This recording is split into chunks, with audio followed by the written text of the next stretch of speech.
السلام علیکم دوستو، ورلڈ کپ 2019 کے بقیہ میچز کے لیے قومی ٹیم کے اہم ترین کھلاڑی کو ٹیم سے ڈراپ کیے جانے کا امکان۔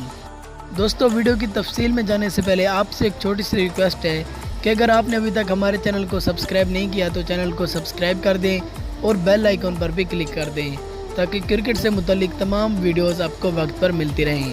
اگر آپ نے ویڈیو کو لائک نہیں کیا تو ویڈیو کو لائک بھی کر دیں۔ تو آپ کا قیمتی وقت ضائع کیے بنا ویڈیو شروع کرتے ہیں۔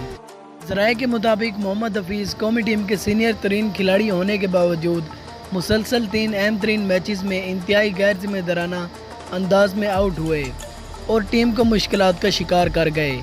محمد حفیظ آسٹریلیا، جنوبی افریقہ اور نیوزی لینڈ کے خلاف میچ کے دوران پارٹ ٹائم بولرز کے ہاتھوں آؤٹ ہوئے۔ اسی باعث اب انہیں اگلے میچز میں باہر بٹھانے پر غور کیا جا رہا ہے۔ واضح رہے کہ آئی سی سی ورلڈ کپ کے 33ویں میچ میں پاکستان نے سنسنی خیز مقابلے کے بعد نیوزی لینڈ کو 6 وکٹوں سے شکست دے کر اپنی سیمی فائنل کھیلنے کی امیدیں مزید بڑھا لی ہیں۔ دوستو، آپ کی نظر میں محمد حفیظ کو اگلے میچز کے لیے باہر بٹھانا چاہیے یا نہیں؟ اپنی قیمتی رائے ہمیں کومنٹ باکس میں ضرور آگاہ کریں۔ اگر آپ کو ویڈیو پسند آئی ہو تو ویڈیو کو لائک کریں اور چینل کو سبسکرائب کرنا بالکل بھی نہ بھولیں۔ ملتے ہیں اگلی ویڈیو میں، تب تک کے لیے اللہ حافظ۔